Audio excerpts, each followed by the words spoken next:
অভিনয়ে আসার শুরুটা স্বপ্নটা ছোটোবেলা থেকেই, সেই জসিম ওয়াসিম রাজ্জাক ছোটোবেলা থেকেই বলা যায়। বুবলির কথা বলে আসলে এক কথা হলো যে অসাধারণ একজন অভিনেত্রী এবং পারিপার্শ্বিক সব কিছুই অসাধারণ। আর আদর আজাদ সম্বন্ধে বলবো, ভবিষ্যৎ বাংলা চলচ্চিত্রের জন্য ভবিষ্যৎ একজন ভালো অভিনেতা পেতে যাচ্ছে বাংলাদেশ চলচ্চিত্র।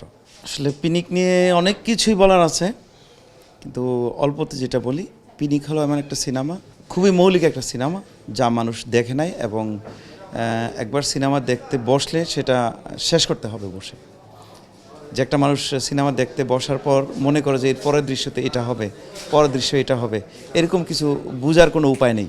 পিনিক সিনেমাটি কতটা চ্যালেঞ্জিং হতে যাচ্ছে? আমি আশা করি এটা চ্যালেঞ্জিং ঠিক আছে, কিন্তু আমার মনে হয় কি, দর্শক ভালো সিনেমা দেখতে চায়, ঠিক আছে?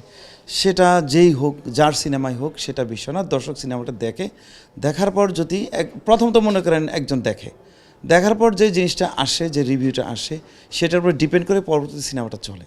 তো আসলে একটা সিনেমা, আমার সিনেমাটা আসার জন্য, পিনিক সিনেমাটা ঈদে আসবে, সেটা আসার জন্য আমরা আমাদের আশেপাশে কে আসতেছে বা কী করতেছে সেটা আমরা দেখছি না।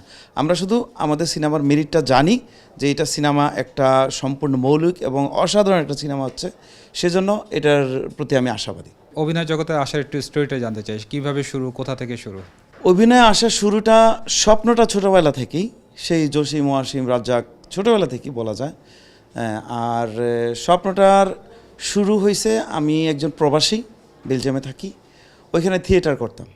থিয়েটার করার পরে মানুষের আমার প্রতি ভালোবাসা এবং আমি যে পারি, মানে একজন অভিনেতা হিসাবে আত্মপ্রকাশ করতে পারি, মানুষের দোয়া এবং তাদের, বিশেষ করে আমার বেলজিয়াম প্রবাসী সবার কথা বলবো, ওরা আমাকে অনুপ্রেরণা করছে যে তুমি পারবা, তুমি কিছু করো। থিয়েটার করতাম, থিয়েটার থেকে ওইখানে টেলিফিল্ম করতাম, ওইখানে সিনেমা করতাম, শর্ট ফিল্ম করতাম, করতে করতে ভাবলাম না, এবার মনে দেশে কিছু করার ইচ্ছা আছে।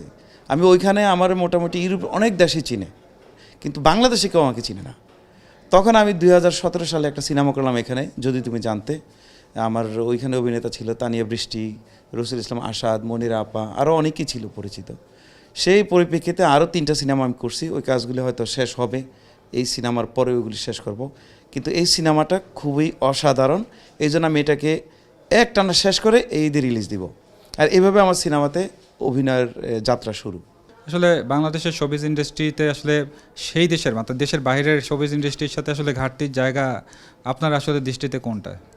ঘাটতি তো আসলে সব জায়গাতেই আছে, ঠিক আছে, কিন্তু আমাদের এইখানে যে একটা মনে করেন এটা কী বল, সমষ্টিগত যে কাজটা হয়, ঠিক আছে, এটা খুবই দারুণ।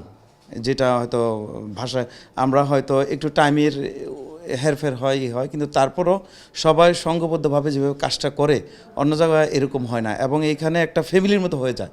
আর ওইখানে কাজ শেষ, কারোর সাথে কোনো যোগাযোগ নাই, কিছু নাই, আবার যদি কখনো কাজ হয়, যোগাযোগ হয়, দরকার হয়, এরকম। কিন্তু এইখানে দেখেন, এই যে আমি একটা টিম পাইছি, সবার সাথে সবার যোগাযোগ আছে।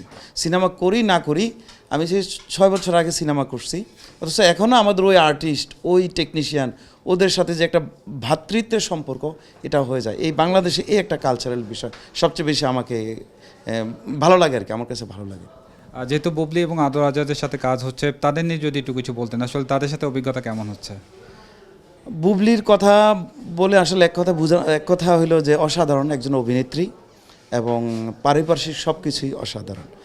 আর আদর আজাদ সম্বন্ধে বলবো যে আমার মনে হয় ভবিষ্যৎ বাংলা চলচ্চিত্রের জন্য ভবিষ্যৎ একজন ভালো অভিনেতা পেতে যাচ্ছে বাংলাদেশ চলচ্চিত্র, এটাই বলবো।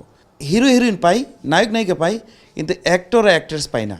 তো আমি এই দুইজনকেই পাইছি যারা কিনা অভিনয়ের প্রতি আগ্রহ, অন্য কোনো কিছুর প্রতি কোনো আগ্রহ না। তাদের অভিনয়টা হইলো তাদের একটা কি বলে আগ্রহ আর কি ওদের। যেহেতু পিনিক সিনেমা রোজা ঈদে মুক্তি পাবে, আসলে দর্শকদের উদ্দেশ্যে কিছু বলা আছে কিনা আপনার?